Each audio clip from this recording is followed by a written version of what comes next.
Order, please. This regular meeting of the Joshua Basin Water District Board of Directors for October 15 is now in session. Please join me in the Pledge of Allegiance.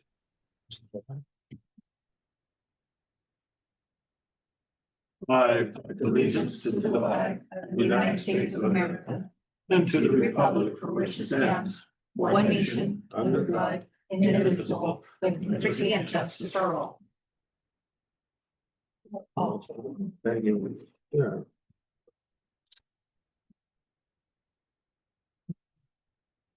Okay, since the general manager is absent this evening, much of her technical stuff is going to be done by our district's attorney, Nicole Faltus. She is a member of the firm Atkinson, Loya, Rudd, and Romo. Are you ready to do that? I'm ready. We'll have a determination of the quorum, please, from Nicole. President Flowen? Present. Vice President Doolittle? Yes, here. Director Fick? Here. Director Jarlsberg? Here. Director Short? Here. Thank you. Thank you very much. All directors are present in the boardroom. There is no request for. Go ahead. There is no request for remote participation. We have a quorum. Approval of the agenda. Do I hear a motion to approve the agenda for this evening? I'll make the motion. Oh, good. Thank you. Those in favor signify by saying aye. Aye. Opposed? Motion approved. Public comment. This designated time is for members of the public to provide comments on any district-related matter, whether appearing on the agenda or not. Under provisions of the Brown Act, the board is prohibited from taking action on items not listed on the agenda. At the discretion of the board president, comments on a particular agendized item may be deferred until that item is heard. Is there anyone with a public comment?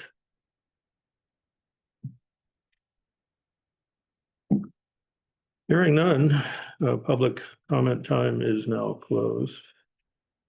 Consent calendar. Consent calendar items are expected to be routine and non-controversial, to be acted upon by the board at one time without discussion.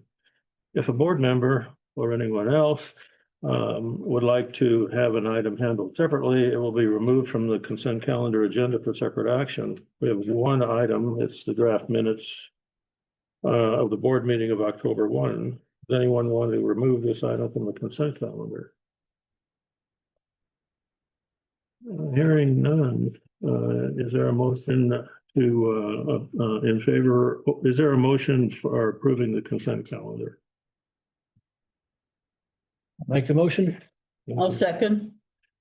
Let's vote. All those in favor? Aye. Aye. Aye. Aye. Opposed? Hearing none, motion carried. Item 6 is vacant. Item number 7, dump truck acquisition. We'll have, we'll just go directly to our Director of Operations, Ray Coley's, for information and a report. Thank you, President Flowen. Good afternoon, members of the board. It's a pleasure to be back at the table. Been a little bit for me. This afternoon in front of you is consideration for the general manager to authorize the purchase of a 2025 model year Freightliner M2 dump truck. Currently, the district has a 2019 Kenworth that only has a gross vehicle weight rating of 26,000 pounds, which means it's unable to pull a trailer with a backhoe. And it also has a small cubic yard capacity. So we've been looking at purchasing a larger dump truck with a gross vehicle rating of 60,000 pounds that will allow us to have a large trailer to pull our backhoes to job sites, to transport it down to RDO when we need some maintenance on it. It would also be used to haul more material because it's a larger bed. The district also participates in mutual aid emergency response plan. So this, could be used if other agencies need equipment, we can transport that to them. So I went ahead and was able to get 3 quotes for 3 different brand of dump trucks. That's in front of you in the staff report. The 2025 Freightliner has a price of $149,900 plus taxes. The Kenworth is $159,900 plus taxes. And the Peterbilt, the Cadillac of dump trucks, is $262,844 plus taxes. So we're recommending for consideration the 2025 Freightliner, and the total out the door price would be $182,951.76. We did allocate $200,000 in the budget this year, so it is coming under budget. And if there's any questions about this vehicle, I would be happy to answer. Vice President Doolittle. Well, I'm glad to see that this is cheaper than a Rolls Royce. Yes. And when you said this option provides the most cost-effective balance of capability, compliance, and operational benefit for the district. Do you think you just covered all that in what you just said, or is there anything else to say? Yeah, we'll be able to tow pretty much everything with the exception of like the road grader.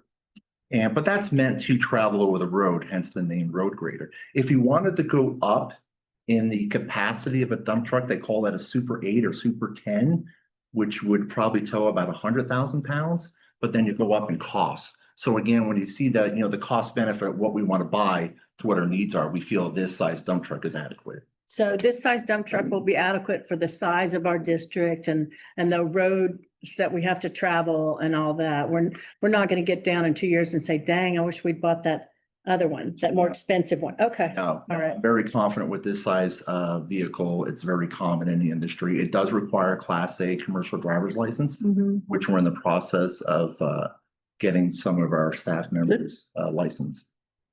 And this is diesel, isn't it? It is a diesel, Yeah. correct? Okay. All from me. Thank you. Okay. Director Fick. Well, I want the Toyota of dump trucks. My main concern would be to actually get the backhoe on a trailer because it lessens the fact that you have a backhoe in traffic way so that, you have a 25-mile-per-hour vehicle traveling and cars hit it. Just the lawsuit, avoiding that lawsuit itself would pay for it. Mhm. That's my concern. Now, you say 60,000 pounds? Correct. When do you use that much dirt? Well, that's a combination of the truck, payload, trailer, and payload. That's what that's capable of.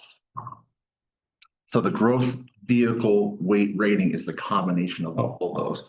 The truck itself, I think, is 20,000 pounds without, payload, just empty. So that gives us the opportunity to have 40,000 pounds of payload and trailer.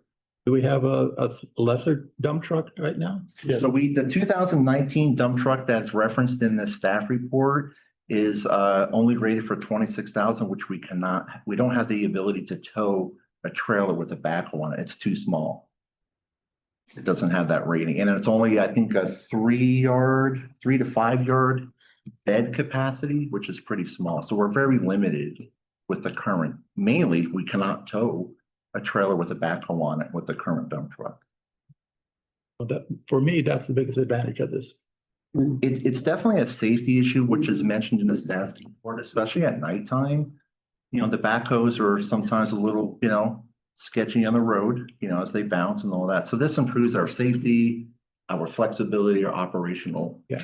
Well, I remember one visiting me, I'm 5 miles east of here. And I remember, we got to leave at 4:30 to get back in time with the backhoe here. Right. So it's going to be saving our crew some time, although it takes some time to load it on the trailer, but overall 96 square miles, we need it. Correct. And really, when you road a backhoe, it really has a lot of wear and tear on the drivetrain.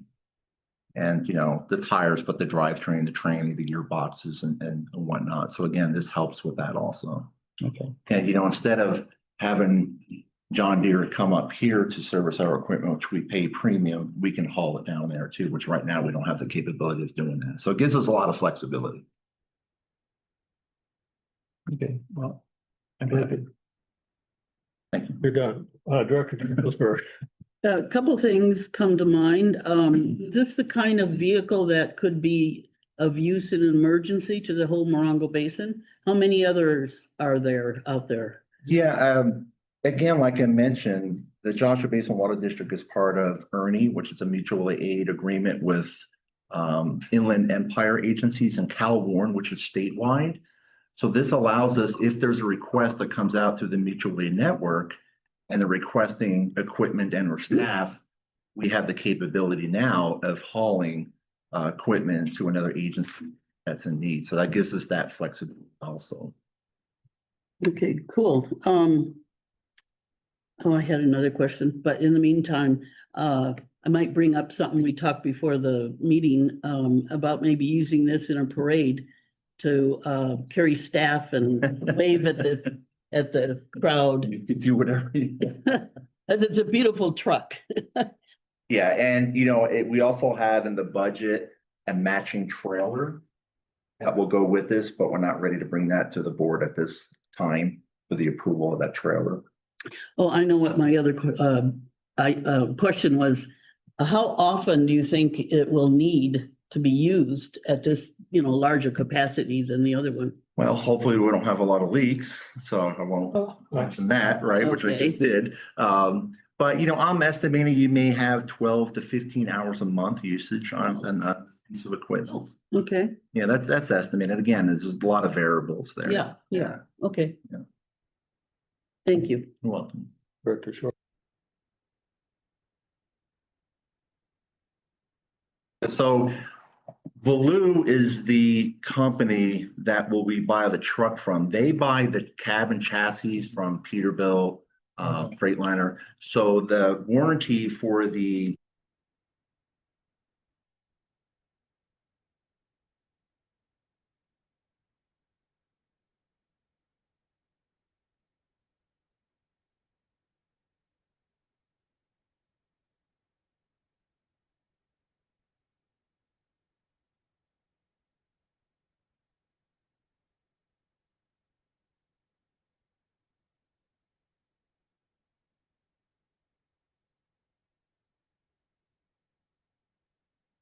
Old truck? So right now we're going to keep it because it's still a valuable piece of equipment for staff members that don't have Class A's currently. And we would look at possibly auctioning that vehicle off in the future or keep it. That would just have to be a kind of a cost benefit analysis kind of thing in the future. But right now we do plan on keeping the current 2019 year. That's all for me. I like the truck. Kids like trucks. Good. The, what's described here as a center ditch gate. I saw that used one time. It's just a doggy door size opening in the tailgate of the dump part, the box. And so if they're digging, if they've dug a small hole where they use the pressure washer to dig a small hole, chest size, shoulder width hole in the road, just a small hole, they can tilt the bed and then open that gate and they can get a narrow amount of dirt to come out and fill the 4 foot by 18 by 18 hole. So I like that. That's what's on the old truck. I saw that used once and I thought how cool that was. But also it has a spreader apron, I was going to say spreader apron on it, which is when you're dumping the whole bed, you've got this wide spout-like thing to where you tend to get a wider, smoother delivery of the load, which I thought was a nice feature too. Is that an extra thing or is that on all of them? It's a standard on Valoo's truck bodies. It's like the hydraulic tarp that comes over and covers your load. That's standard equipment, how they build their trucks, and that's in that spec sheet. So everybody's different. Doesn't flown, I guess, the way they build them. But this particular truck has those options as you. So years ago, there was, we apparently from time to time would take dirt from the berm of the road to fill a hole, which some of the residents that were nearby would be concerned that now that literally opened the floodgate. And so whenever we do anything of any real significance, we bring our own dirt. And in some of the larger leaks, one of them that I was at, they actually used that flatbed to carry dirt. They needed so much dirt to fill in this giant hole. I mean, the water went for, I could see it a mile away running down the road. So I think it's an appropriate thing for us to have. It's somebody else, one of the other agency may need it from us in an emergency. So I just think it's an addition to our capability, and it's a good idea to have it, since the board did approve the budget, which had the money in it for this. It shouldn't be a concern financially. So having said all that, is there a motion from the board to authorize the general manager to purchase a 2025 Freightliner M2 Plus dump truck, please? A motion. Thank you. Second? I'll second. Thank you very much. Attorney Nicole, will you call the roll, please? Yes. President Flowen, Aye. Vice President Doolittle, Yes. Director Fick, Yes. Director Jarlsberg, Yes, Director Short. Yes. Thank you very much. Motion carried. Thank you, Nicole. Thank you. And Ray, Yes, I have to excuse myself from the rest of the meeting, so short visit. Thank you. Thank you for the consideration and the approval of the equipment. I appreciate that. Nice to see you. You as well. yeah, impressive. drive careful.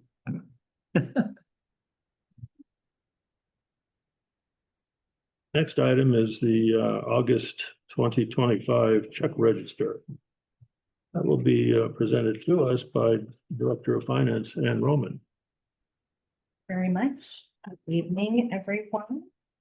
We do have the August check register today, and let's going through it. Not terribly exciting things, but there are a few high ticket items included. Starting on page 15, one of the first things included was a action pumping. We should have asked Ray this before he left, but something about a dry well cleaning to allow startup shutdown, discharge water from well to percolate. Also, we have for the Amazon Capital Services, quite a few miscellaneous purchases: copy paper, adjustable desks, toner headphones, iPad charging station, file folders, pressure washer nozzle, 55-gallon drum gauge, 3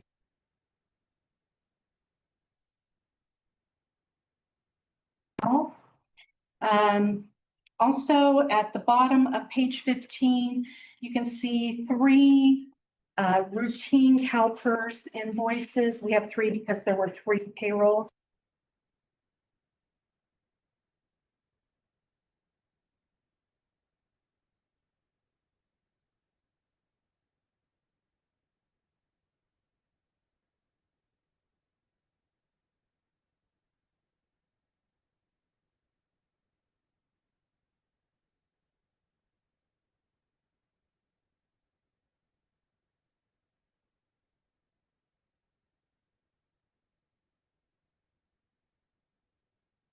$1,890, that's our annual payment on that loan. We also have Core and Main with some inventory. We purchased 30 1-inch angle meter stops, clamps, adapters, 660 feet of 1-inch copper tubing, and some white marking paint for dig alert marking. The other items were pretty straightforward, I thought. Questions or comments on page 16? Yes, ma'am. Vice President Doolittle, I want to know, so could you remind us what we're paying for in that pipeline replacement loan? What are we paying for? So that was a $3,010,000 loan initially, and it was to fund 1.7 million, if I remember correctly, was to fund the equipment, all of the equipment for that CIRP/pipeline replacement program. And the remainder was spent on the first phase, mostly on the first phase of the pipeline replacement program, which was Saddleback. I think a little bit of that maybe covered the beginning of Tilford Phase 1 as well. So that's what that loan was used for. Was that your question? Yes, thank you. Jane Jarlsberg, I also had a question regarding that amount. How many more of these annual payments do we owe? So it's a 15-year loan and we are in the 7th year, I believe. We are in the year when we are entitled to prepay the loan without penalty, if we so choose to do that. So we still have quite a few, we're about halfway. And is the amount generally the same? So, Is it based on reduced as you go along or something? so we probably owe about 1.8 million on that right now. I mean, just off the top of my head. And we would certainly save interest if we prepaid it. So that's something we looked at when we were developing the budget.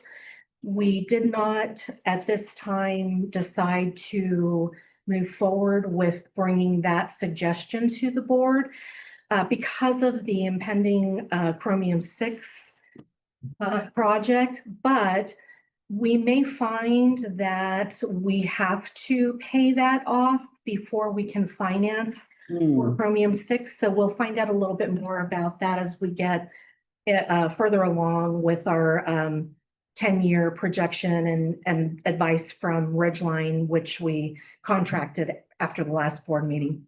Thank you for the extra. Welcome. David, excuse me. What is the interest on this loan? I'm aware our reserves are up, what, 4.3%? I would be. I think Autumn's checking. Is she checking? Yeah, I'm not off the top of my head. I'm not. 3.85. 3.85. Thank you. Yeah. I was going to guess 4 point, but I think that's the interest on CMM. So yeah, 3.85. Other questions on page 16? President Sloan speaking. Did that loan also include the purchasing of the heavy equipment to accomplish the project? Yes, so 1.7 million approximately is what was spent on the heavy equipment for the CIRP / pipeline program. But not the salaries for the 5 people roughly that were. So there were costs that did include salaries, that was part of the project. So part of Saddleback, part of Tilford were salaries included. And so some of that was for salaries, yes. Thank you. Ray, continue. All right, moving on to page 17. Home Depot at the very top. We purchased copper pipe tube cutters, pliers, a tool bag. I'm not sure what that is. Tool bag, sorry, typo. A broom, shovels, LED searchlight, pitch pen, and microfiber towels. Nothing too exciting. Napa Auto Parts on this page. We purchased a battery and a core return along with that. Also Mission Square, right in the middle of the page, that's our 457 provider. You may notice there were 3 transactions for Mission Square. And again, that's because there were 3 payrolls in August. And at the very bottom, RDO equipment had an on-site repair to our 710. Oh my goodness, 710 backhoe. Questions or comments on page 17? Page 18. So at the about a third of the way down, this is something new that we'll be seeing come through periodically. Sillars Institute This was Class A driver training. And so as Ray mentioned in the last topic, we are training some staff to obtain their Class A driver's license. So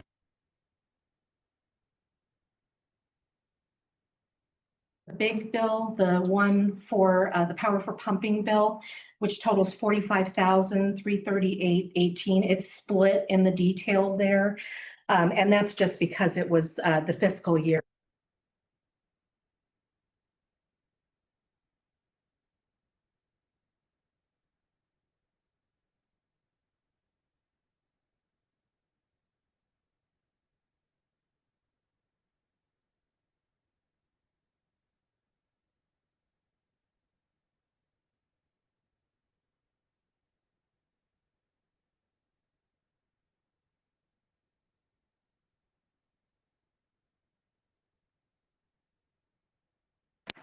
Jane Jarlsberg.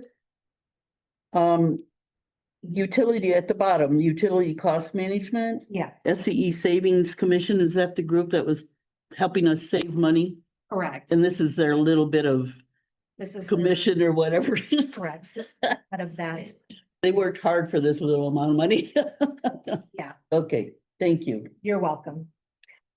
All right, page 19, just one item at the top, Western Exterminator, nothing exciting there, but I will point out it was a $572,000 check register. So kind of middle of the road as far as the amount of our check registers, what they have been over the last few years. So let me move on to page 21, which is the payroll processing check register. These are the costs for payroll processing and for our FSA, which is a flexible spending account. Something that is provided as an employee benefit, so employees can set aside pre-tax monies to be reimbursed when they make a qualifying purchase or have a qualifying medical expense. So what we have here, and I did notice on my staff report, there was a slight error in the amount of the payroll processing register. I had it at 1,023.32, and it actually should have been 1,429.50. I left off one of the items that rolled over to the next page. But the total of payroll processing costs was $1,429.50, $75 FSA processing fee, and $610.28 in employee funded FSA reimbursements. Any questions on page 21 or 22? All right. We'll look at page 24, which is our utility refund register. We don't have a lot on here, but I did want to take the opportunity to point out the very top we have one refund that was for $724.76. And in the past, I've talked about how these are generally tied to deposits that customers make on their accounts. And then when they close their account, those deposits are refunded. They're applied to the account and refunded. In this case, the customer overpaid and had a duplicate payment that they made. And so this was the reason for it being so high. Just a good opportunity to point that out because we did have some discussion about this in one of the previous meetings about those deposits appearing to be on the higher side. And they are significant deposits, but sometimes there are overpayments. Customers may carry a credit on their account. And then when they close their account, we have to refund all of that to them. So questions on page 24? Vice President Doolittle here. I have a couple of questions. So on that top line, are you saying, what did she pay what was the duplicate payment? Just her monthly water bill or? Sometimes customers get confused when they get their final bill because they get a regular bill and then they receive a final bill. And sometimes they will pay twice. So I don't have the breakdown of exactly what happened here, but there was an overpayment involved. It's not that uncommon for customers to overpay getting confused between that final bill and the last regular bill. And some customers just carry a credit on their account. They do that routinely. So I'm not sure what the situation was in this particular case. So, All right, and then I have another question or comment. So this happened to me one time, and with electronic bank paying, you know, it's real easy to choose. I happen to have my house mortgage listed as JBWD Joshua Tree, and then I ended up paying my house mortgage to Joshua Basin Water District. Now, fortunately, I have a very low mortgage. It was $900, but I couldn't afford to not have that $900. And when I called the district, I was told that the district does not normally refund you in that instant.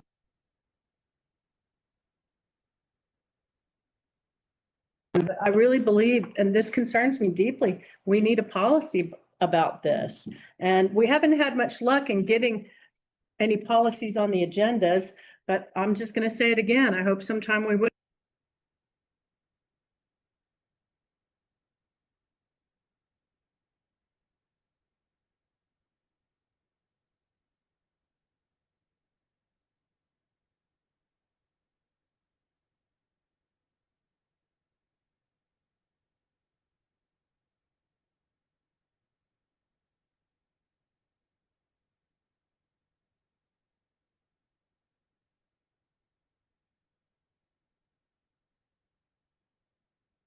Why such small amounts? What would those have been for? so those probably were situations where their final bill used up most of their deposit. Oh, okay. Or perhaps, you know, yeah, that's probably. Okay. That's probably. Well, for me. Other questions? Nothing further. Okay. All right, page 25 through 28, this is the director stipends, and we do see here that this changes from the old amount of 173.63 to the new amount of 200. As we go through those different dates there, looks like the 200 kicked in August. So we had just routine meetings and some ASB CSD dinners, BIA, Builder Industry Association meetings. Routine for the most part. Any questions on those pages? I think. All right. That is our August check register. Thank you very much. Is there a motion from the board to approve the August 2025 check register? Moved. Second, please. I'll second. Thank you very much. We have a motion. Attorney Nicole, a roll call, please. President Flowen, Aye. Vice President Doolittle, Yes. Director Fick, Yes. Director Jarlsberg, Yes. and Director Short. Yes. Thank you very much. Motion carried. Next item, investment report for fiscal year ending June 30, 2025. Presented by Director of Finance Ann Roman, and she will introduce Kyle Tanaka. Thank you again. Yeah, so Kyle has been waiting patiently for his turn here tonight. Around this time last year, the board elected to expand the district's investment options into the California Asset Management Program, CAMP, by transferring emergency capital replacement reserves and the wastewater capacity reserves. Account setup and validation began in January of 2025, and funds were fully in place by March 31st of 2025. So since this is our first annual investment report after joining CAMP, Kyle Tanaka who is the director and program administrator from CAMP, was kind enough to offer to join us today to give us a market update. So with that, I will turn the floor over to Kyle for a brief update before we get to our specific performance. Kyle? Thank you, Ann. Hopefully everybody can hear me all right. Thumbs up in the Yep. boardroom. Awesome. Well, it is great to be with you virtually this time. I will promise you that I'll be back out there at the district in person, whether it's maybe next year for an update. But I really appreciate Ann reaching out. We got together back in September just to kind of touch base. But this is kind of something that I get to step outside of my role on camp on and really lean into the investment advisor side with PFM Asset Management.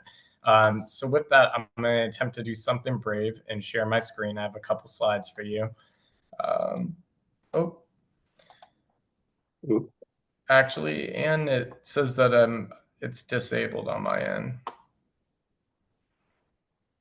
Yes, we'll check and see if we can give you access. Apollo 13. Stand by for just a moment, please. I can do it orally too.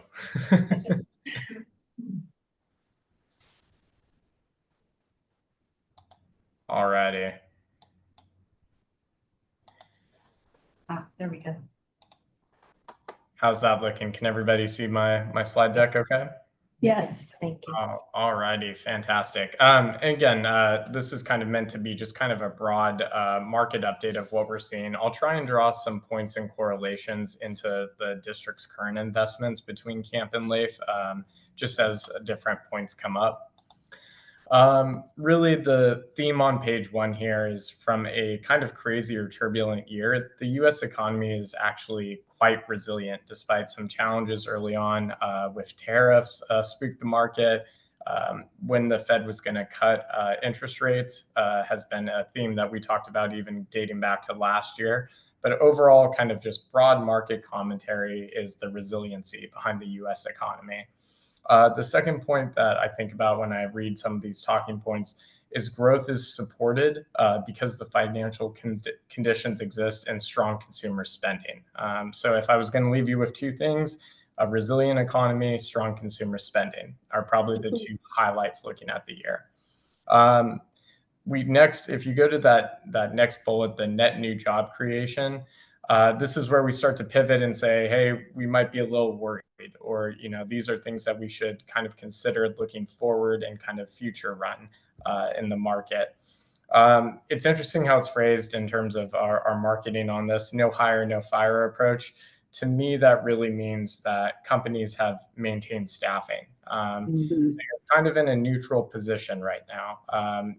People aren't loading up on new hires, but they're also not reducing workforce at the same time. So you're kind of in a little bit of a stalemate, and I'll start to explain why with a couple of factors that we see in the overall kind of market. The next point down, inflation. That's a huge topic, especially when it relates to local government investment pools. I'll talk on both how Camp and Leif and other JPA pools respond to interest rates. But one of the key kind of factors in our eyes is what is inflation currently doing? You can see it's both kind of balanced. Good, or I would say inflation accelerated is the bad part of it. But then you see in the next kind of couple words, the Fed expects further price pressure to be short-lived. So again, you're kind of in the middle of the road, same as you were with staffing. But you see it kind of as, I think for everything that we've experienced this year, you can call this a success or a more comfortable position to be in than some of the uncertainty over the summer.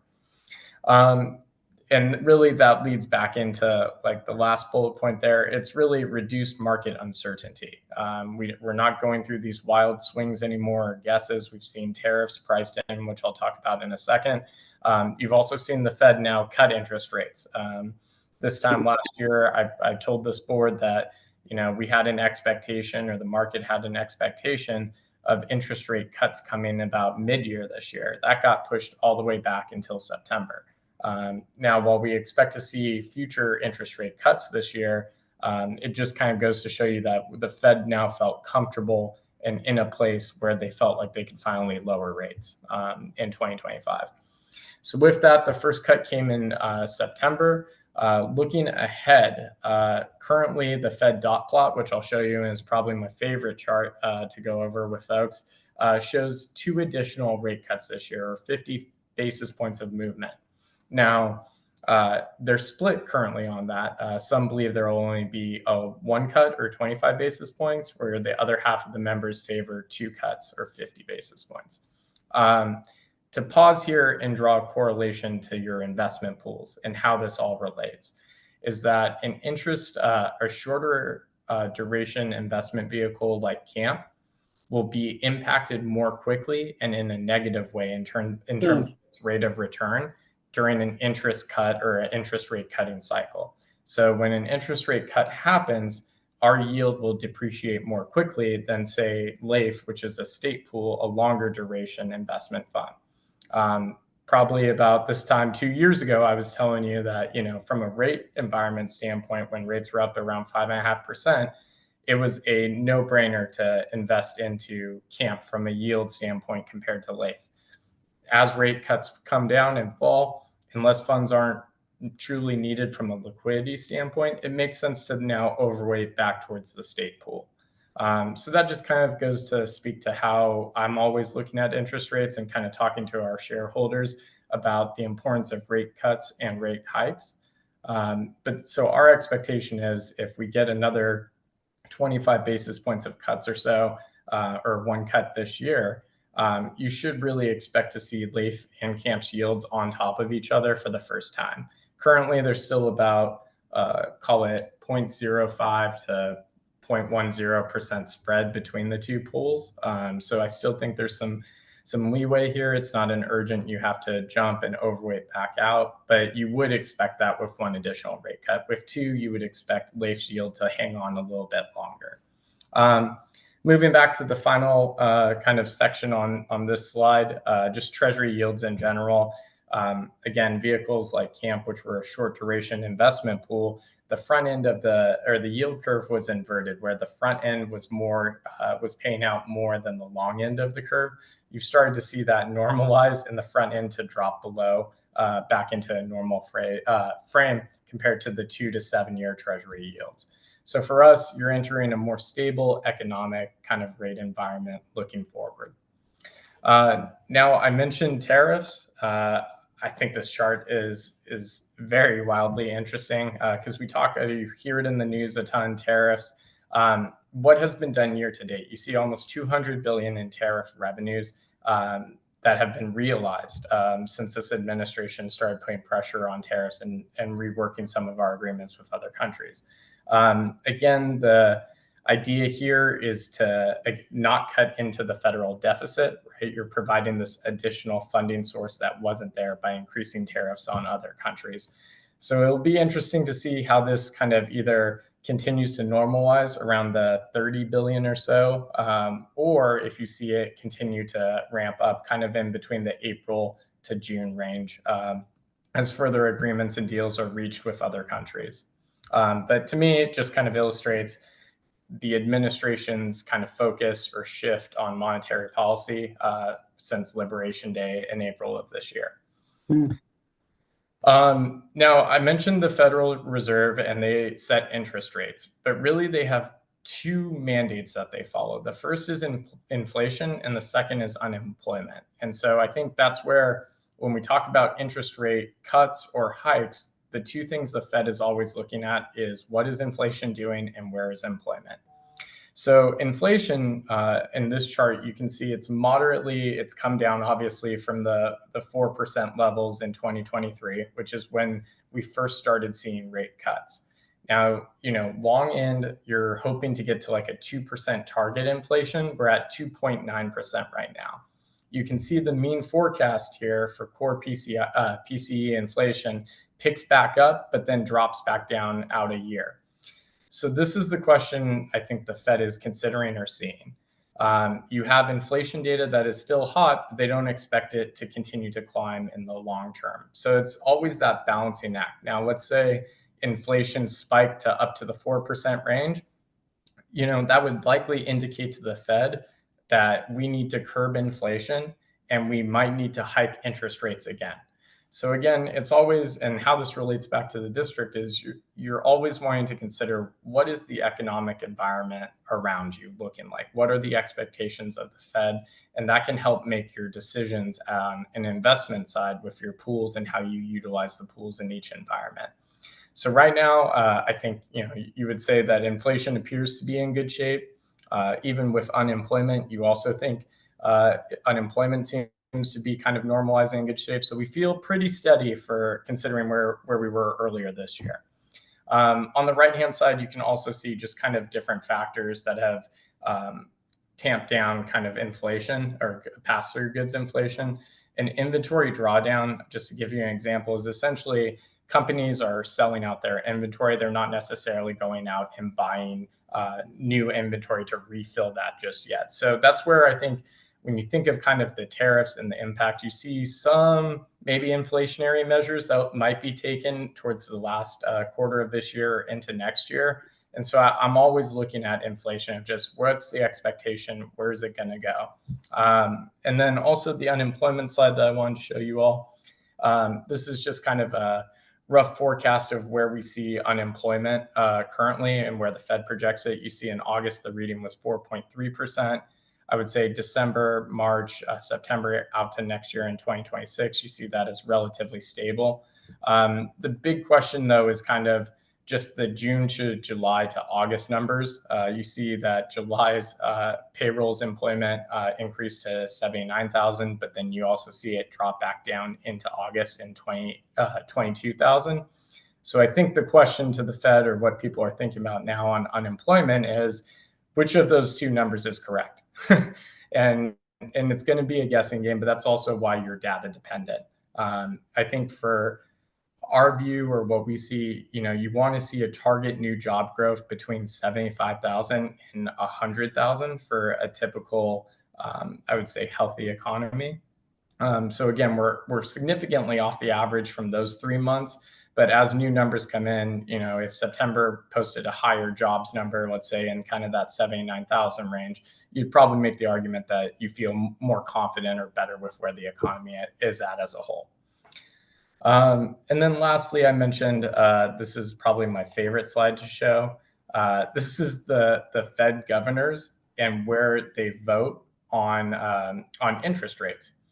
And so at the top here, you can see no additional cuts for 2025. And then you see a group that is kind of bundled together with 2 additional cuts in 2025. So Fed Chair Powell was correct when he said there is kind of a split and there's not an obvious path to move forward here. And the Fed governors, for the most part, agree. What I would tell the district, or when I think about this chart, I really think about the long-term rate of 3% down at the bottom right-hand corner. That is where the Fed is attempting to get to. Now, inflation, unemployment are going to impact how long it takes for us to get there. But you can see, ideally, a slow drop down towards that 3% cut range.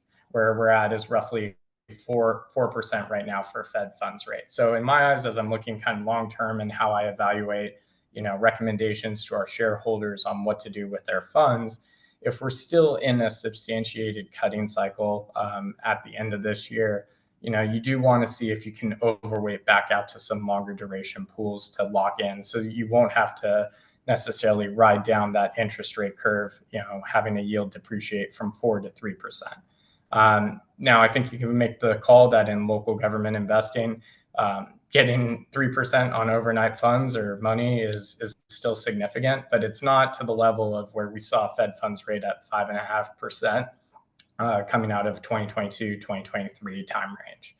But with that, the other thing I just add as commentary is I'm always trying to guess which governor is which dot. They never apply the names or let you know how exactly each person voted. But I just think it's always interesting to kind of see the split, especially when you get in the longer run kind of column out there and you see just votes all over the place. So for that reason, I kind of nerd out and I appreciate this chart. With that, I'll pause and just provide a quick update on the CAMP program as a whole. We continue to see significant inflows into the program. We just crossed 400 shareholders this year. For us, we hit a new milestone of 22 billion in assets back during the summer. So from a health and kind of stability of the program, which I think is important to myself as well as the trustees, I feel pretty confident. And then we're also pushing back our cutoff time to noon, which will be significant, so that agencies can now withdraw money at noon. It was till 11 a.m.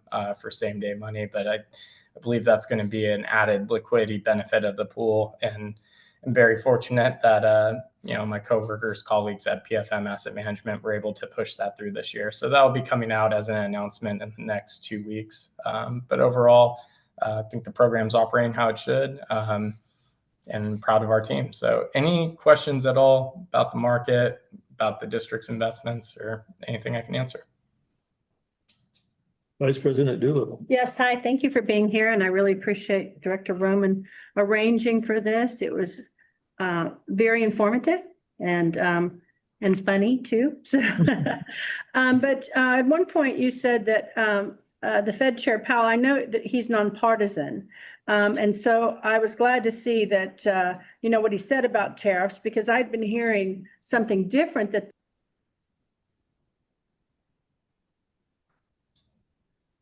a good slide, I was wondering about that, but is that expected to continue, that tariffs will be absorbed by companies and business people? Yeah, I think it's a great question. I think the expectation is that there's a lot of kind of interest around that, especially when the supply side runs down or you run down inventories. I think that's going to be the really telling part.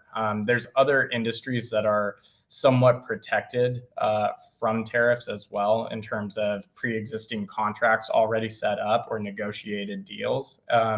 So I think there's a couple more levers that will be pulled. I don't think you'll see an automatic spike in inflation. I think long run, from a tariff standpoint, you would make the assumption that inflation would pick up just naturally, because you're increasing essentially the goods to import. So that will have come to root at some point in time, but I still think there are other levers that will be pulled here. And so from a kind of short-term range, I think that you'll continue to see the benefits that you've realized in terms of the revenue back in to the United States before you would see kind of inflationary pressures hit. If that makes sense. Okay. And then, you said something like overweigh back to the state pools. I don't know if it was overweigh, is that the word you used? But I'm just wondering, so does that mean that, as interest rates decline, that it would be better for us to put money back into LAIF because the rate is better? And is there a sweet spot? Or I just want to make sure that we're nimble. And that, I don't know if we need to bring that before the board so that the district has an opportunity to go ahead and do that, or doesn't have to wait for 2 weeks to have it approved by the board. Sure. So the district's investment policy authorizes staff to move funds. And so from a board authorization standpoint, if Ann wanted to move funds out of camp tomorrow, I would be sad. Okay. But of course she could do it. In terms of, sorry, and I probably sped through it, but I said overweight and Overweight. Okay. when I mean overweight, I think there's a couple of considerations. So the first, if I'm looking at local government investing, my first question is, do you feel safe with the pool that you're investing into? I would make the assumption and argument that the district is comfortable with camp and LAIF from a safety standpoint, since you've been invested in both. The next kind of rung down for me is liquidity. So the funds that are placed into camp right now are the emergency funds, and then the wastewater capacity, I believe. Is that right, Ann? Correct, yes. So if those funds and their reserves, if there is that immediate need for liquidity, camp does offer that, I would say different than LAIF. You pick up now about an hour and a half of same day liquidity that you don't have. So you might want to keep some funds from a liquidity standpoint in there. But then lastly, the third consideration is yield. And so let's say you're comfortable with the liquidity, you're comfortable with the safety, and it just becomes a yield decision, then I would tell the district from that standpoint, absolutely. When the yield of LAIF surpasses camp, then by all means move back towards the state pool. So that's kind of how I would go about thinking about it. And that's usually what I tell our shareholders, because interest rates will go up, interest rates will go down. I would like the shareholders of our pool to be able to know when that is and take advantage in both environments.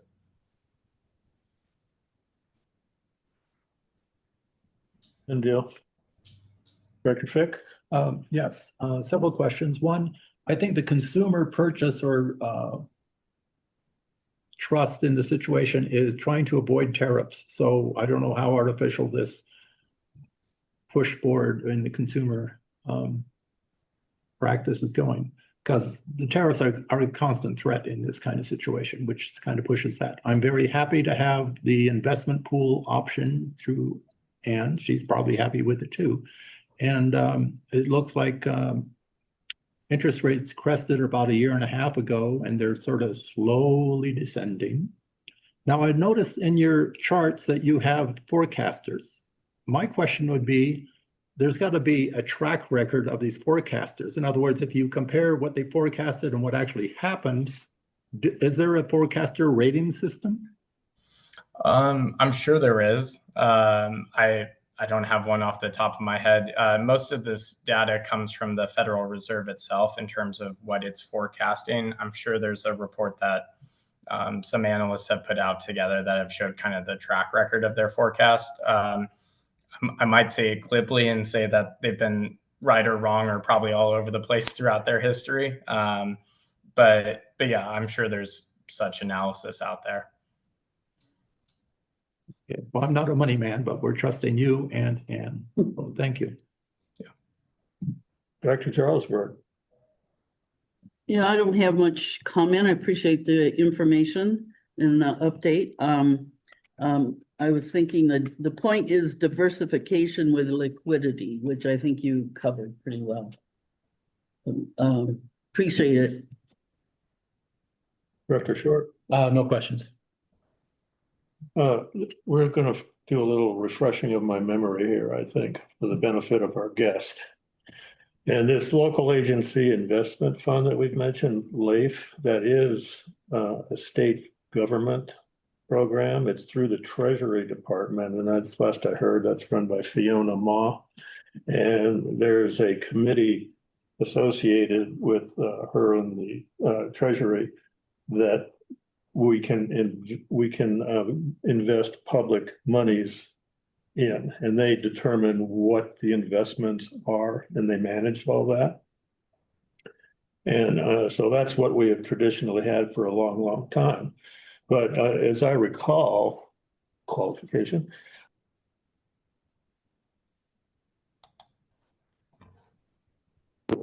And so we did a exploration with money that we have deeper in our savings accounts, a much smaller account.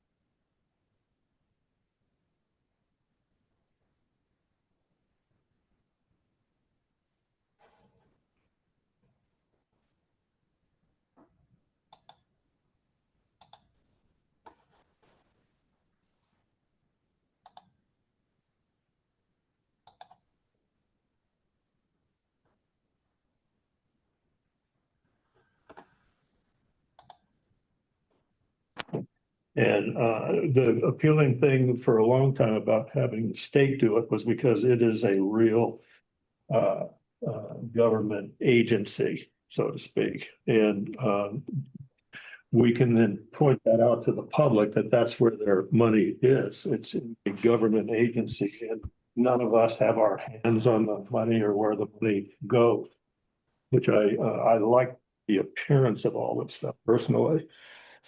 So that's what all this is about. And then also one might ask, well, why don't you just put it in the bank? Well, we're in search of as much yield as we can possibly get. And the interest rate on bank savings is very low. And also there's a limit on the amount of money that we can have in a bank account and still have it insured by the bank. And so that's a discouragement. We do have the money we need to maneuver most rapidly with is in a local bank. It's not Union, is it? US Bank. US Bank in Yucca Valley. And that's what we use for a lot of our day-to-day operations and such. I just thought you might benefit. You're most welcome here too, by the way. Nice to see you. It's nice to see you too, President Flynn. Do a pass kind of get a 90% on that? Yes, yes. Well, any other questions from the board for Kyle? David Carrillo, Chair of the Citizen Advisory Council. I've been neglecting you. Do you have anything on any of this? I'd just like to thank Kyle for being thorough and letting us know what's going on and keeping us up to date with our money. So thanks for showing up. Yeah. And also thank you, Ann. That's about it. I think looks good. Thank you. This was for informational purposes only. We weren't going to do any action on this one. No action will be taken. The next item is the 24-25 reserve usage and funding transfers. Yes, ma'am. I was just going to give a quick, when Kyle finished, I was just going to give a quick update on the total dollar amounts that we earned in interest this year, if you don't mind. But Kyle's free to sign off whenever he would like. He can stick around if you'd like. Thank you. Wear you out. Before we move on, so yeah, I just wanted to let me bring up a PowerPoint that I have. Oh, okay. Along a little more easily. I'm sorry, I kind of cut you off, didn't I? No, it's all right. I wanted Kyle to go first so that he didn't have to stay for the entire presentation. But I do want you to see the numbers here, the specific numbers. And okay, so that's what we have up here. Total interest from LAIF in 2024-25 was $905,311.90. That excludes $6,467.17 that we received in interest charged at the LAIF rates to High Desert Medical Center for financing their wastewater capacity note. Interest ranged there 4.4% to 4.71% over the fiscal year.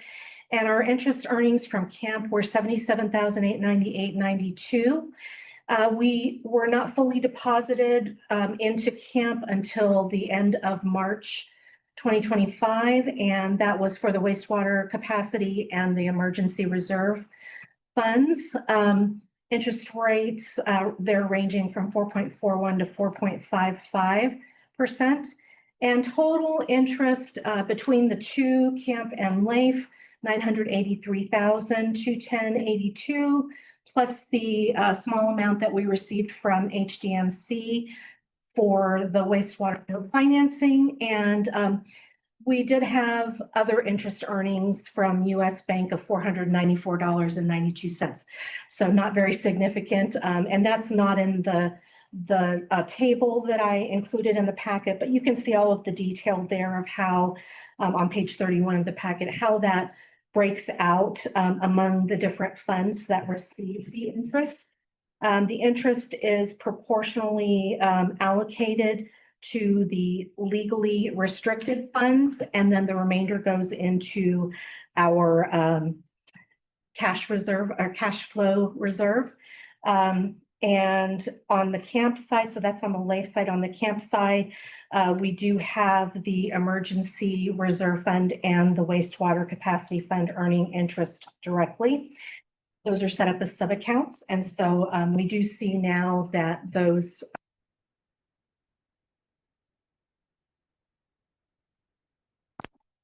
that was really all I wanted to share.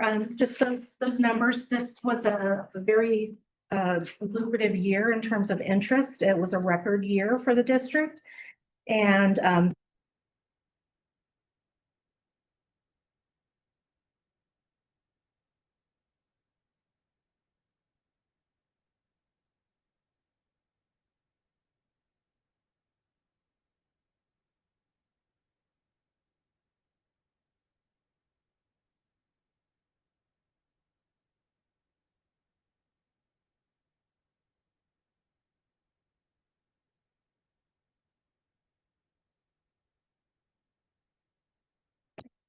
so it actually says all other funds. So we That's where it is.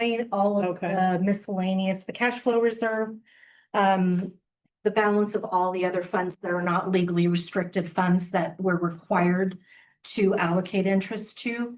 So all of those other funds receive the interest that goes into the cash flow reserve. So that's the fourth column at the top.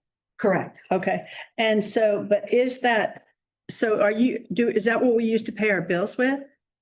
No. Okay, No. all right, okay. It's just going into the balance and so the cash flow fund, we'll talk about that in the next topic a little bit more when we talk about the reserve transfers, but here, basically, we have a balance that we try to keep in US Bank, and then we're always transferring between the cash flow fund in Life and US Bank to either increase or decrease the balance based on our needs. And so that's how we pay the bills. Well, so what is the remainder then that went into our cash flow reserve? What amount was that? 709,000 out of the 905,000. So in the first column, about a third of the way down, you can see the 905 was the interest earned, 905, 311, 90, 709, 90, 18. 709,000 went into our general cash flow fund. Those, I'm lost. Is anybody else lost? sorry, Everybody's lost. I'm so glad it wasn't just me. let me show you on here. Let me zoom in a little. Okay. Page 31. I think I can zoom in. I couldn't find any number you were talking Yes. about. I was like, Okay, so right here in the middle or right above the middle, this 905,000 is the total interest earned in Life. And then to the right of that, the 709, Oh, 90, 18 wow. is what went into the district's cash flow reserve fund. The other columns next to that are the specific legally restricted funds that received their allocation. And I know you said you were going to talk about some stuff on the next item, but is it legally required that that money go into the cash flow reserve? That this remainder go into cash flow reserve? Or is there policy or rules and recs that we say that's what happens? Well, it is in the reserve policy. It's, I mean, it can only go to a few places. It can go to the cash flow reserve. It can go to the operating reserve, but the operating reserve has a specific dollar amount that we keep it at, a target that we keep it at. So the cash flow is the one account that fluctuates, as we need to use more cash or as we have more cash coming in. So that's the account that really is more fluid. So that's where it goes. But no, other than the reserve policy itself, we could put it all into the emergency reserve if we wanted to. Well, I probably wouldn't be so curious, but that's a tremendous amount. It is So, quite a bit, so I'm really curious as to what we think is going to happen to that money. So thank you. Questions? Director Fick? Okay, you're probably gonna cover it next, but our reserves are about 25 million now. Correct. And we're taking out 2 point something to, I can't remember, 2.1 or 2.8 million to help with our budget through the year. I'm sorry, phrase the question. I'm not sure I Are understand. we taking some of that reserve and putting it into our future budget this year? So the budget and the cash flow are two separate things. The budget, yes, we do have the reserve transfers. The 2023 rate study does designate a certain amount of net revenues toward the reserve.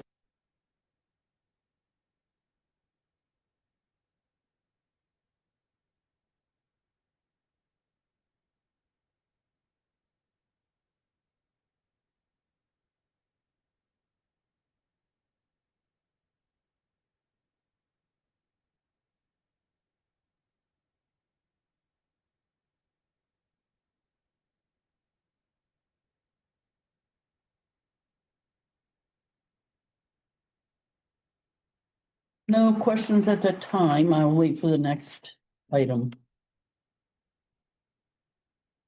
Director Short? No questions. Well, none for me either.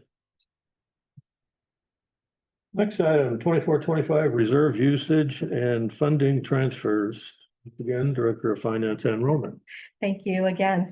All right, so we'll get into this a little bit more. This is always a fun topic. You know, there's a lot of things happening here, money going in, money coming out. And it gets a little, I know it can get a little bit confusing. So this is an annual process that we do throughout the year as we're using our funds for paying bills for different purposes. We're using that from the US Bank account. We're using that from the Life cash flow account as we need to. So then annually, we are looking at what we have paid out in advance that qualifies for these different reserves that we've set aside. So we've set aside a Life equipment and technology replacement reserve. We've set aside a meter replacement reserve, capital routine. So we have a capital replacement, that emergency capital replacement, but we also have a routine capital account. And we have a Life building replacement account that's not active right now. We're not putting anything in it or taking anything out of it. We're going to bring that back along with the meter replacement reserve for more discussion in the future, in the near future. We have a studies and reports replacement reserve in Life. And we have a water capacity reserve in Life. We have other legally restricted reserves such as CMM, the CMM reserve account and redemption account. And we have also customer or consumer and project deposits account in Life. So several different reserve funds. These are what I call virtual accounts because they're not actually acknowledged by Life. We have one account with Life. We track these internally among these various specific funds. And so if we turn to page 34, and let me change my slide here too. On page 34, we have the detail of our various funds. And now I've added in, this is the same as what we've done in past years, but I've added in the 2 camp funds. So we have a camp emergency replacement reserve now and a wastewater capacity reserve in camp. We, in column 5, utilized those amounts for purposes that qualify under the reserve policy to be reimbursed by those specific reserves. So, for example, we spent $19,223 in column 5 under the Life equipment and technology replacement reserve. We purchased a shop air compressor and did some D11 SCADA upgrades. And those were costs that were paid out of the cash flow reserve.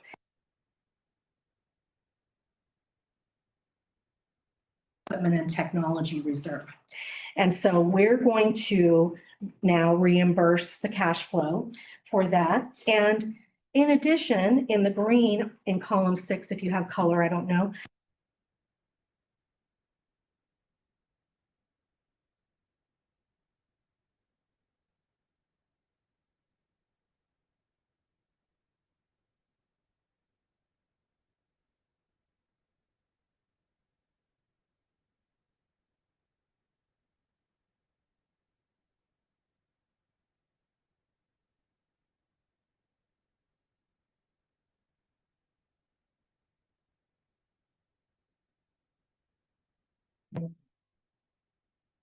Someone's phone was ringing. Oh.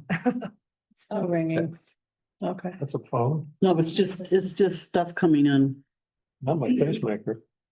So the 390,000 is a high amount at this point because we have paused that program, and at this point, to my knowledge, we're not planning to replace that equipment, and that amount designated did intend for that equipment to Oh. be coming up on replacement in as soon as a few years from now. So there was a plan to build up that savings account for that purpose.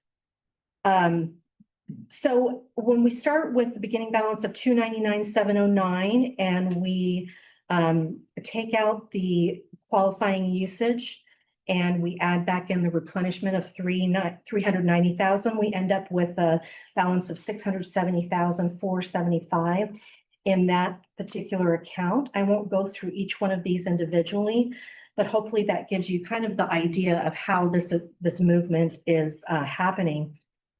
The next one that's really important to talk about, I think, is the meter replacement reserve. So this program was completed in 24-25 as of the end of the fiscal year. So even though there is money designated in the rate study, I'm not transferring in any more money because we have an excess of funds in that account.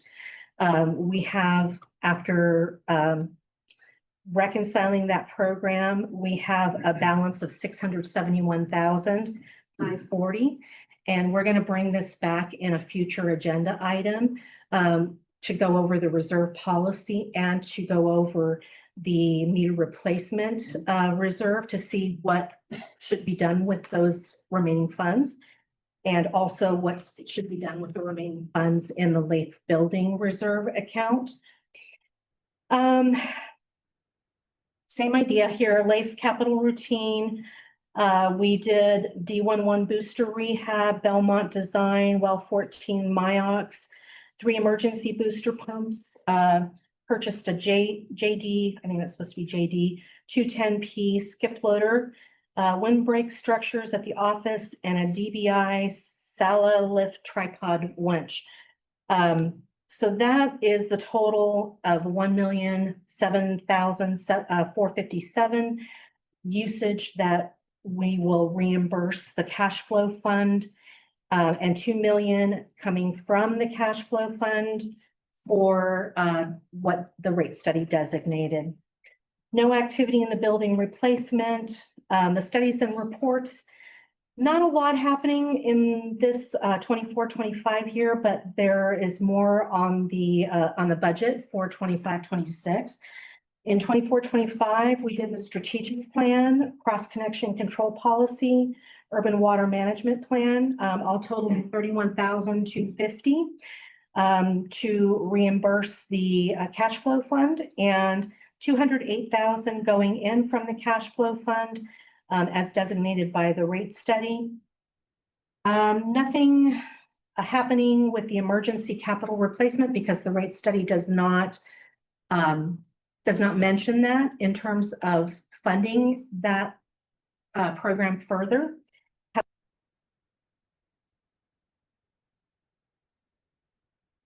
Change slightly.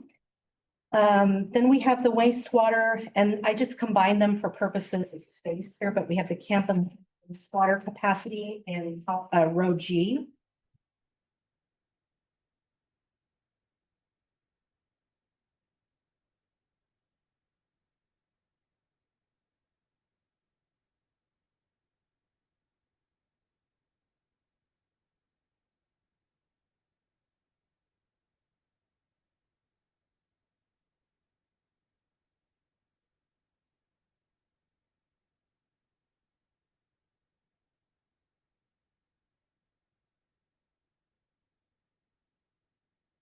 Back and forth between Lake.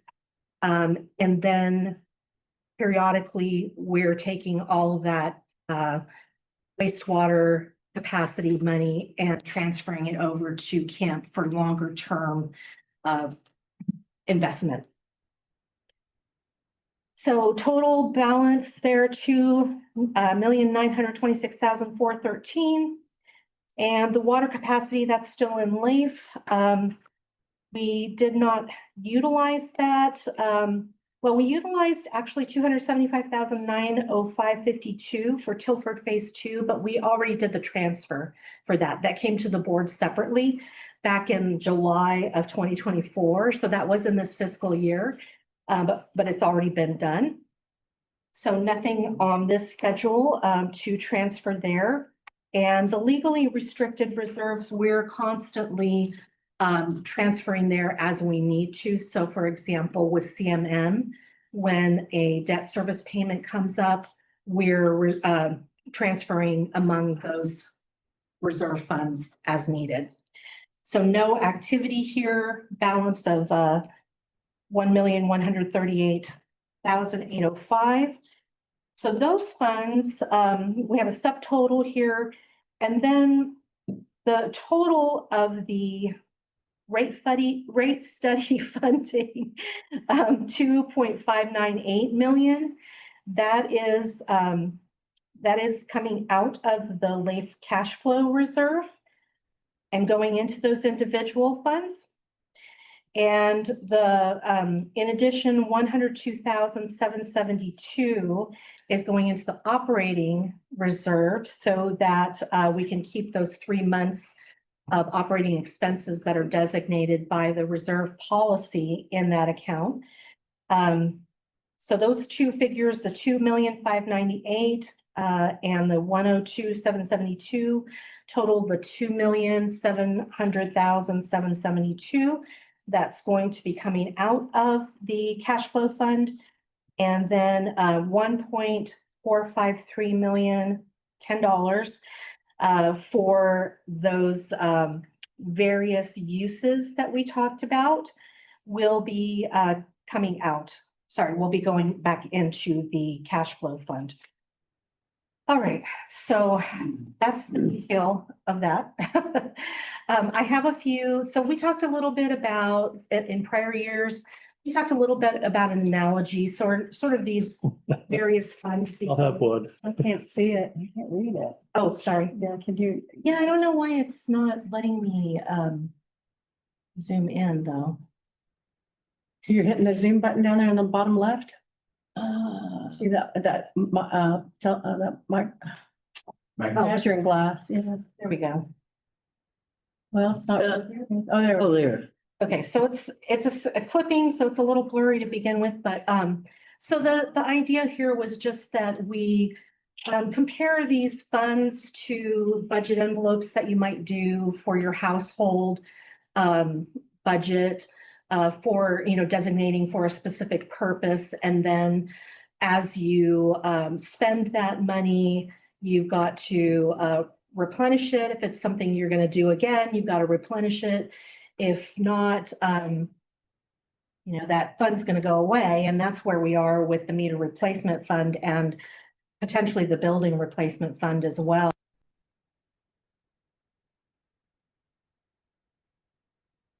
Or to the household situation that you might be doing this on a monthly basis in your household. We just do it annually, fortunately, because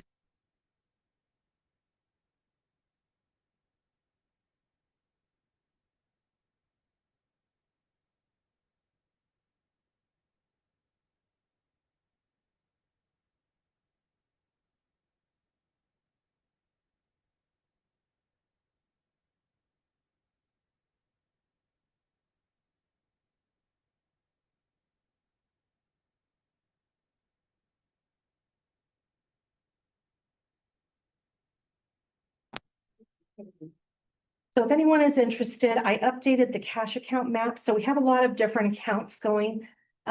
Most of them are what I call virtual accounts, or they may be sub-accounts in camp, which is down here at the bottom. These accounts are actually sub-accounts.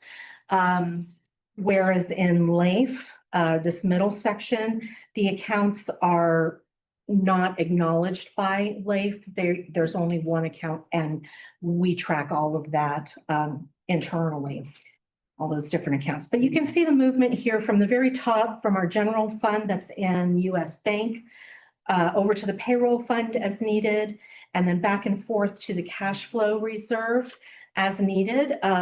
So we use the cash flow reserve to weekly, basically to replenish the general fund if it's short funded, or the other way around. Oh, sorry, I clicked the wrong thing. All right, one more time. Or the, good grief. Okay, I need to stop clicking.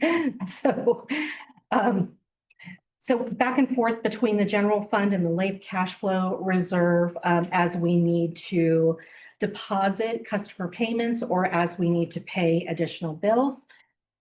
Together, the cash flow reserve and the LAIF operating reserve, these two here, if you can see, I don't know where my sticking in the blue right here in the middle.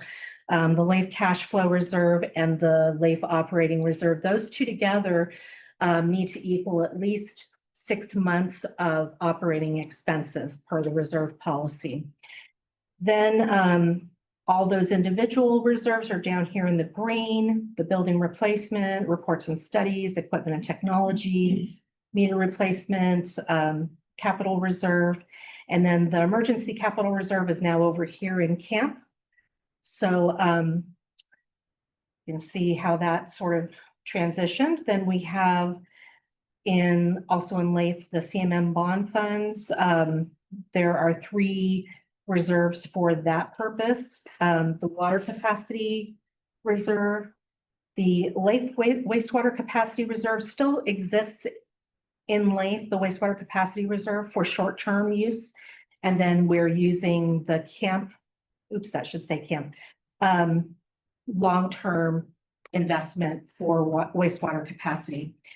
And then the LAIF consumer and project deposits reserve, here, one of the legally restricted reserves. And in camp, we have a general pool, which is our main account. And then these others are the sub-accounts based on that main account. Just to kind of give you an idea, I know there's a lot of different funds, so this maybe mapping is helpful or not. I don't know. All right, let me see if there's anything else I wanted to mention. Okay, so the total being transferred from the individual LAIF reserve funds to the LAIF cash flow reserve, $1,453,010. And the total being transferred from the LAIF cash flow reserve to the individual LAIF reserve, $2.598 million. Additionally, $102,772 transferred to be transferred from LAIF cash flow to the LAIF operating reserve to ensure that we have 3 months of the operating expenses in that account. And the meter replacement reserve we will bring back hopefully in the very near future with a reserve policy update. So in total, these transfers will result in a net decrease to the LAIF cash flow reserve of $1,247,760.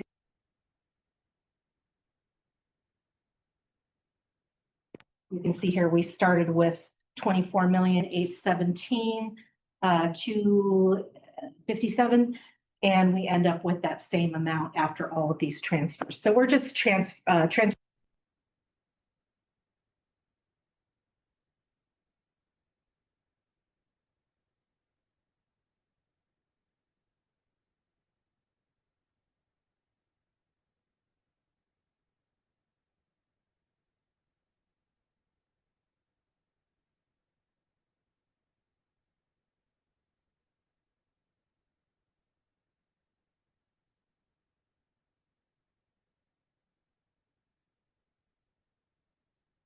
These are hard, but yeah, I wanted you to know that.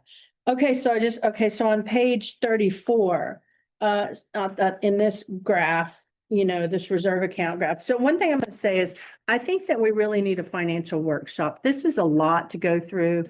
This type is small, and I feel like I'm not doing my due diligence because I can't even read it. so it's challenging and it feels opaque. And I know you guys want to be transparent. So I really believe that I would like to make a motion that we have an agenda item for a workshop on this that's in the daytime. We have a motion. Hmm. Is there a second? I'll second.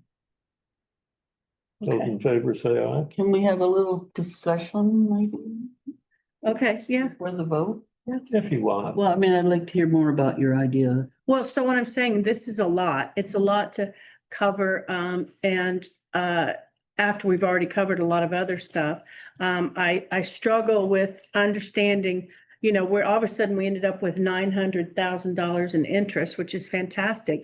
But I want us to talk about where that money would go, what makes sense. And I don't want it to be a situation where the district just brings a recommendation and then we don't really have enough time to mull over it and think about it and discuss that. I'm struggling to understand, and I just need to maybe be reminded of, I want to talk about the meter fund. They're left out. Why do we have leftovers due to that? Is the emergency fund the LAIF operating reserve? So, because I know we have an emergency capital reserve. The cash account map, I couldn't even really, where those arrows were, I think that would be very valuable to us. But I couldn't follow it. I can't see it. And I'm right here underneath it. That's not in your packet. Yeah, I know, and that's Items- okay. This analogy is not in your packet, but this one is here. Yeah, So I know they're a little difficult to read here, and I can give you a copy of the cash account map if that's helpful. no, I was gonna ask for that. So anyway, I don't know if that helps Director Jarlsberg understand a little bit more why, because we don't even have a financial committee. So we just do this in a compressed amount of time at the board meetings. And it's not that anybody's rushing us, but it always feels like, we've got other things to get to. Yep, Jane, speaking, I'm just wondering how much time you think it would be? How soon would you like this workshop? What is the total focus of it? Well, I agree that perhaps we need a separate time to digest a pretty complex financial maneuverings, not so much the check register, but. Well, I would think only one time do we need to do that. So I can't say How many- how long, I don't know. I mean, I don't know. I would rely on Director Roman to tell us. I would say probably Maybe 2.5, couple 3 hours. Oh, Yeah, okay. I would say Yeah. that that's what we need. I don't think we need a full day over it. But just to dig into this, and I think some of the things that she says she was going to bring back, like this, discussing the meter replacement funds, those could be discussed in that workshop. So, Yeah, I mean, it could be, but we also need to bring the reserve policy to the board. And so when I spoke with Sarah, we talked about having all of that as a topic together, the reserve policy, because the policy actually needs to be modified if we're eliminating the meter replacement reserve, if we're going to eliminate the building replacement reserve, or if, there's intent to do something with those in the future. I'm wondering if That'd be part of the workshop? that's what I was just thinking. Yeah. Maybe that's something we want to bring to, together to a workshop. so I made a motion and it was seconded. So do we need to do this again or is that taken care of? Nicole? I just want to clarify though, so we can make a motion to add something to a future agenda item. So I just want to fine tune the motion because I think the motion was just to have a finance workshop, I believe. So I would be to add it to the next agenda, like to add it to a future agenda item and then vote on that. Okay. Question from the president. You mentioned reviewing the reserve policy document. And do you have a rough timetable for that? I had a policy, we brought it to the finance committee a while back, a draft. But then the intent was to bring it with the admin code, that needed some revisions as well. But I don't think the admin code is there yet, so we're gonna bring the reserve policy first, because there are things that need attention in that policy. So I was hoping to be able to do something before the end of this calendar year.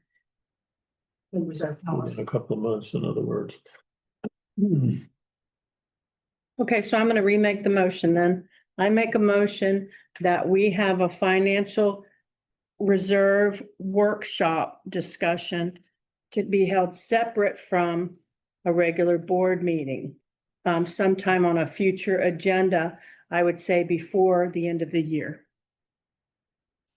Well, clarification, you said sometime on a future agenda, but we're talking about a separate workshop. That's what she said I needed to say.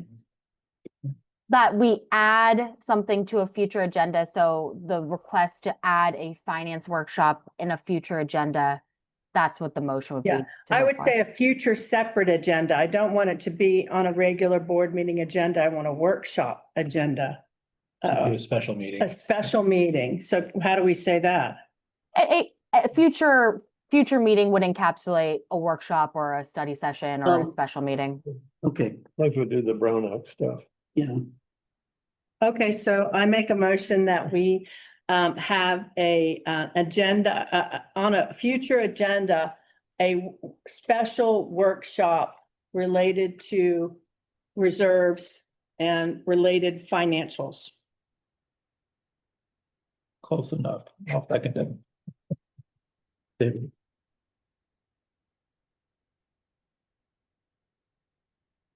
Dick, Yes. Director Jarlsberg, yes, Director Short, Yes. and the president votes yes too, I suppose. Okay, so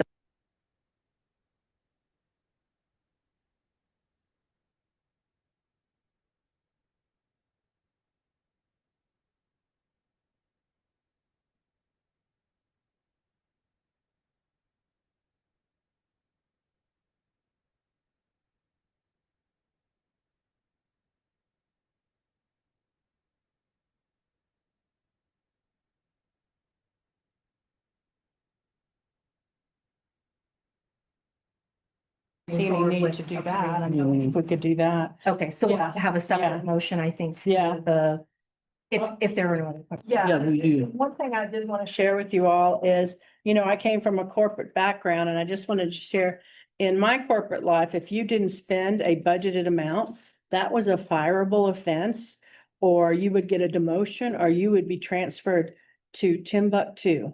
So it was not considered a way to manage a business. I'm not criticizing anybody because I know things happen. I'm just saying, if this was a different world, that would be the results. Okay, that's all for me. Okay.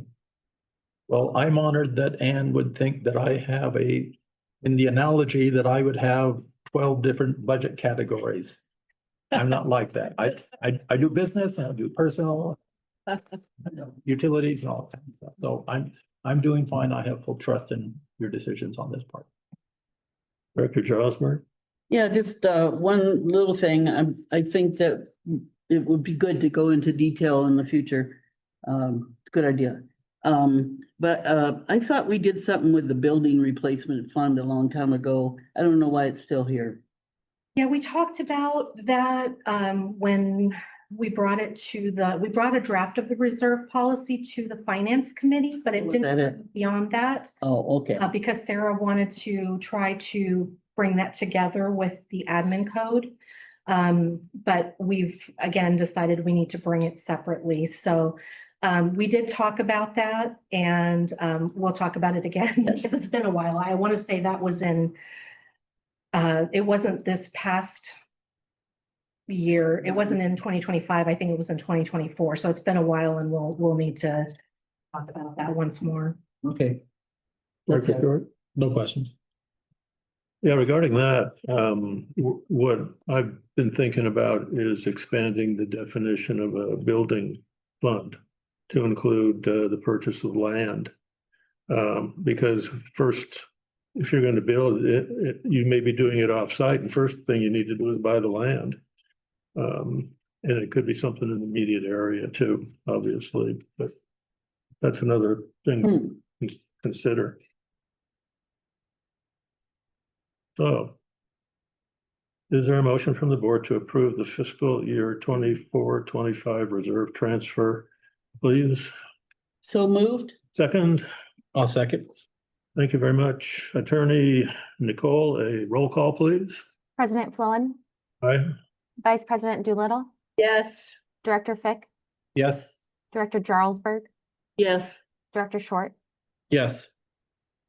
Thank you very much. Motion carried. Yeah.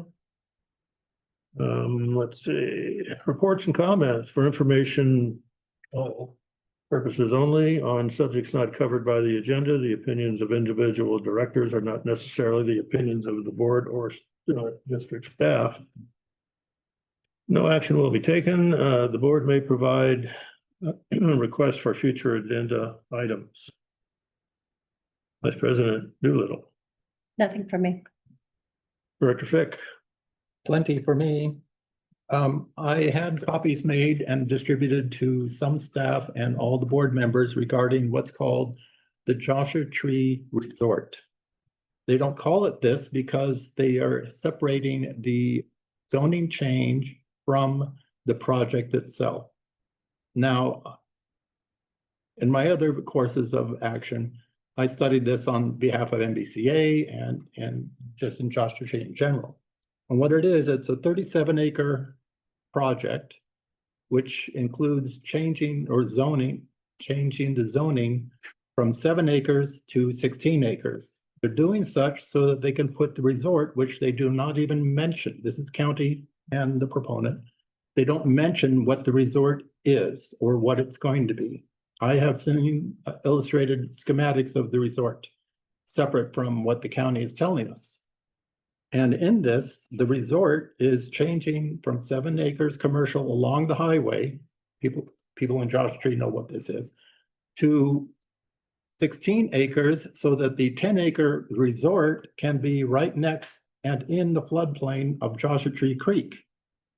Now I know how these engineers work, and what they're going to do is they're going to put a massive wall at the southwest corner to protect.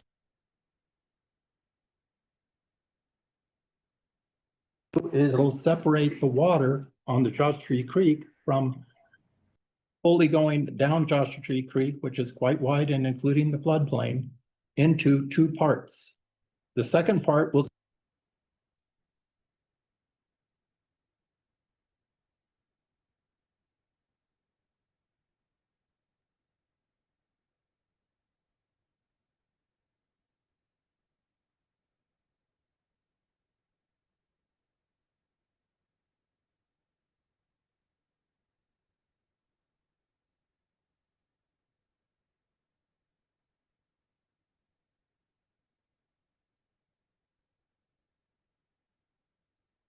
and sometimes we have, on average, we have a 100-year flood every 3 or 4 years there.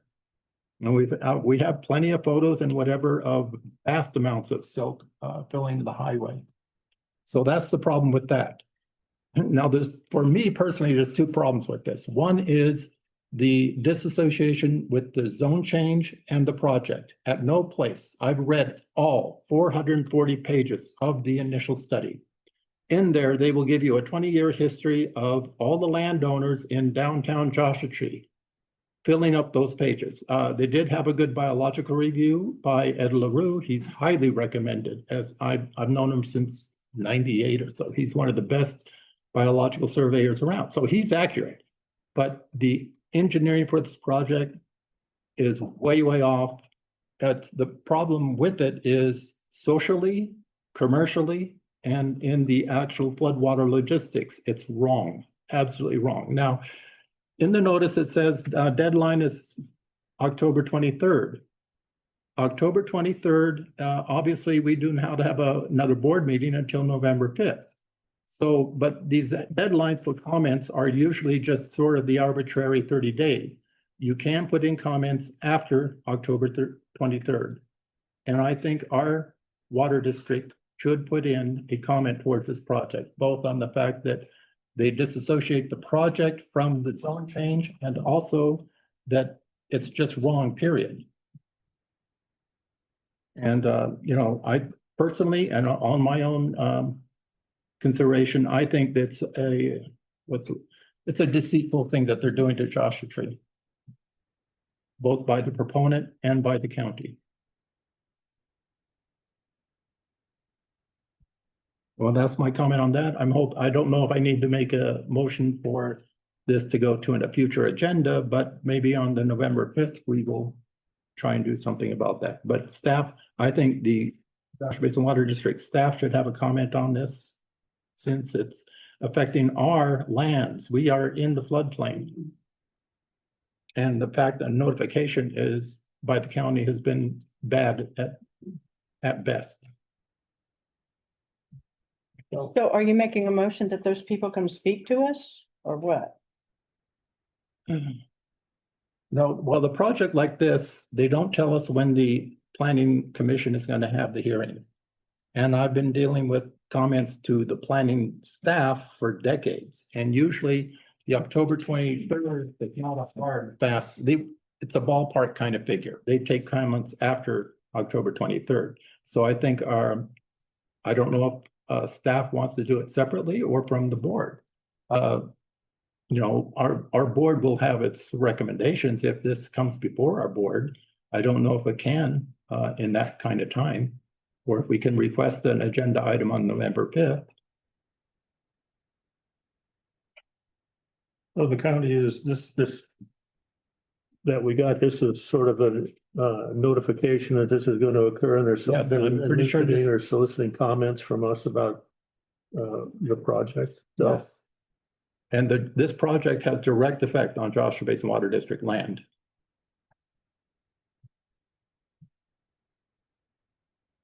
And obviously, I think, you know, being that it's the 30-day stuff that came in probably late September. oh, so we're running out of time. Well, the October 23rd, like I said, with the planning department, October 23rd is their ballpark deadline, but they take comments and they'll take comments up until the planning commission hearing of this project. And the two outrageous parts of it is one, the project is bad in itself, but two, they're separating the zoning change from the project. And they don't mention Joshua Tree Resort in 440 pages of an initial study. That had to be chased down by my network. And we have photos of the project illustrated by this international conglomerate. Dr. Jarlsberg. Yeah, I just wanted to comment on this. I'm disturbed by it too, obviously. And I don't know how we respond to it. I wish we had a protocol.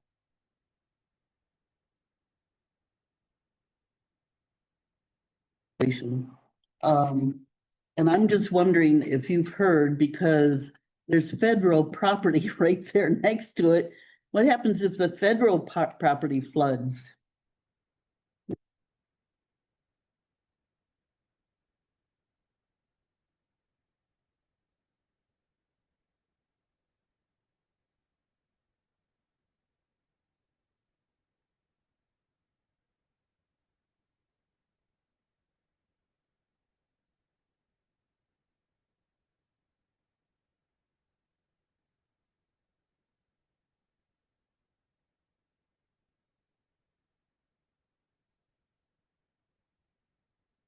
Right. And all that. It's a big project Yeah. that they do not even mention to us. I don't remember off the top what all I've seen regarding this project, but I think I do have one of these that does show when the public hearing is. I can provide that. I think I have that in my office. Do they say when the public hearing is going to happen? I don't remember off the top of my head, but I can. It doesn't happen October 23rd, but that's the end of comments, and then they make the scheduling for the planning commission to happen much later. But this is such a big project, that it should be publicly reviewed, even here. If, you know, we're doing the package treatment facility part. And it would require one, definitely require one.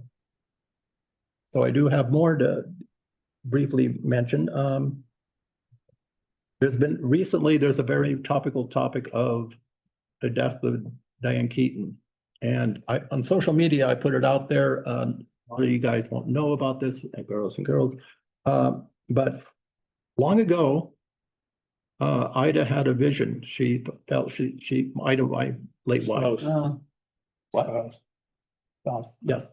She had a vision after she was in Hollywood distributing the LA Free Press for 3 years. She had a vision. She went to art school. She met me. We came here. Keeping it short on how this happened. But she was known as the Witch of CalArts. She was very metaphysical about what she was doing. And in 1987, she was consulted by Diane Keaton for the movie Heaven. And in the movie Heaven, Ida was a consultant, met with Diane Keaton for less than 2 hours, but an hour and a half, talking about the afterlife, the the Akashic records, and of course heaven. And she's briefly in the movie Heaven, which is 1987, directed and made by Dan Keaton. And so it has a special place in my heart for those two. I just wanted to have that go out there. Also, just personally, I'm going to the No Kings event happening downtown Joshua Tree, October 18th. And I'm displacing some of my time for the art tours to do this. And just for the record, me and Ida initiated the art tours 24 years ago in 2002. So it's a medium long story on that, but we did the initial art tour in 2001, got disinvited, and we created MBCAC with Chuck Kaplinger and a number of people. And now the art tours is this huge cultural juggernaut. Okay, that's it for me. Director Jarlsberg?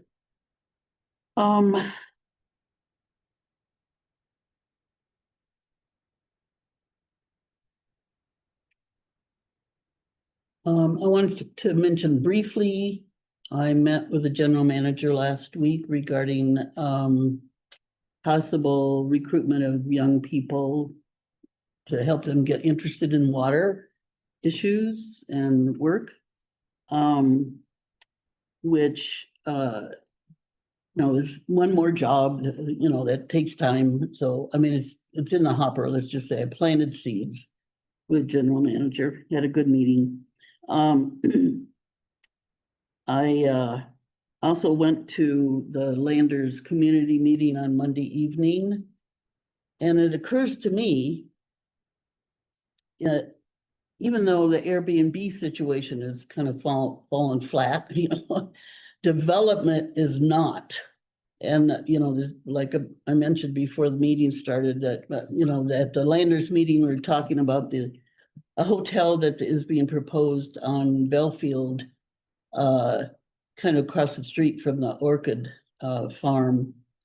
And it's not a small project. It's smaller than some of the ones we've got coming up around here, 35 rooms, but also a restaurant and some other amenities. Landers seems to be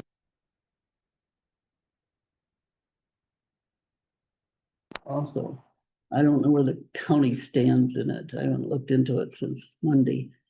But I think I may not live long enough to see all of this development.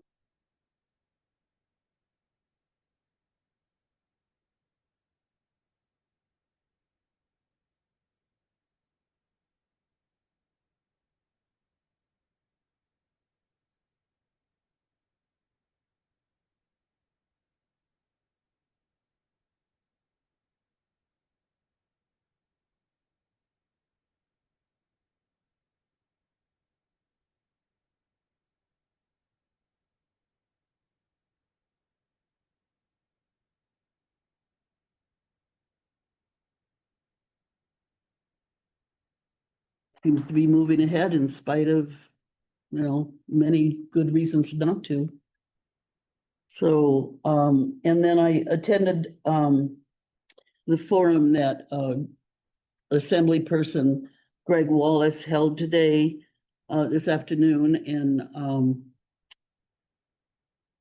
and David Shook also attended, which I was happy to see, regarding the Western Joshua Tree. And there's still a lot going on around that, apparently. I mean, nothing's set in concrete as far as how they're going to really handle it into the future. And it's another big issue that involves development also. So I just think we need to be ready for it. I don't know exactly how the water district gets to fight for it, but you know, obviously we have a big interest in it. I'm just not sure how to deal with it. Okay, that's me. Thank you very much, Director Short. Yeah, I attended the MWA Tech meeting on October 7th, or sorry, the 2nd. One of the topics was called pilot hole for identifying geochemical risks to public safety. This was a very complicated subject. Even some of the board members on MWA were saying it was over their heads. So basically what it meant is drilling a pilot hole to study the area before planting a well, or to test for contaminants, including chromium, without actually pulling out the well. Like I said, this was really over my head and stuff, but I'm sure if Ray watched this, he would get it. And another one of the things they discussed was their monitoring program, the methodology to how they monitor the wells and water levels, which includes 430 wells and 209 transducers. The key takeaway was that they produce the highest quality of data possible and meet all USGS standards according to the Department of the Interior. That's all for me. Yeah, but then the state has their own standards. Yes. That's the hard part. This is President Sloan speaking. The Great Shakeout is something that goes on over a couple of days apparently, but on Saturday there is sort of a fair type of a thing that's going to take place in the parking lot of Tractor Supply. And we will be represented there by the president of the board. And so the invitation is to any other directors that want to breeze by. They would be most welcome. And if we end up having a quorum there, I'll leave and go do some shopping. What time? That starts around 9 o'clock, 8 o'clock, somewhere in there. But it goes for a few hours, and they have displays. They have the fire department there. The sheriff is there. Sometimes they have a canine there. Yeah, fighting dogs. In the past, they've had a helicopter land in the parking lot there too. So it's kind of a big deal. As to whether or not they're going to have the actual trailer that shakes, I wouldn't know for sure, but I would bet that they will have that there. The earthquake thing is a big deal. My job is to scare the heck out of people about that kind of a thing. What I find unnerving now is the substantial earthquakes that are occurring on the far side of the Pacific Plate. And if people out there don't know where the nearby border of the Pacific Plate is, they don't call it Desert Hot Springs for nothing. It goes up substantially. It follows the Interstate 10 freeway. And that road that we might hope relief would come up on, namely 62, as it goes down to, was it Indian or something down there, the road?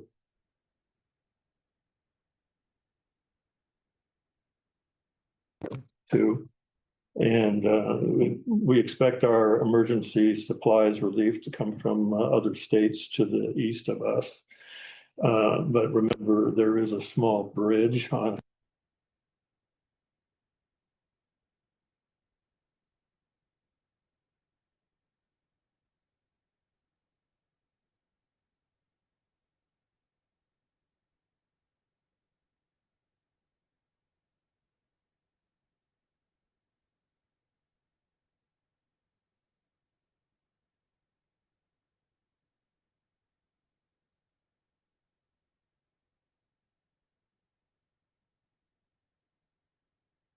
so that people prepare at the Great Shakeout on Saturday at our booth. And David, Citizens Advisory Council Chair, do you have any final comments? Yes, I was worried about that finance meeting, the special one that we're gonna have. It's not a real board meeting, if that's gonna be opening to the CAC also. So they could, It's open to the public. Hears about it. It's a public meeting. Should be. Historically too, we've had meetings where they're combined with the board of directors and the CAC would be out there. But it's been years, if that's kind of thing. I think it would be a good thing. Yeah, so it's been a long time since we've done that, but it's a possibility. Yeah, sure. Okay, so we have no general manager's report unless Ann Roman wants to say something. I just have something really quick. We wanted to make you aware that starting in November, the finance department will make every possible effort to start bringing the check registers, those monthly check registers, to the first meeting instead of the second meeting of the month. Generally, the second meeting contains more lengthy topics, so we thought it might even things out a little bit more if we can bring the check register earlier. So we just wanted to make you aware of that, and I don't know if David has anything. Future director meetings are noted on the bottom of the agenda. Is there a motion to adjourn this regular meeting?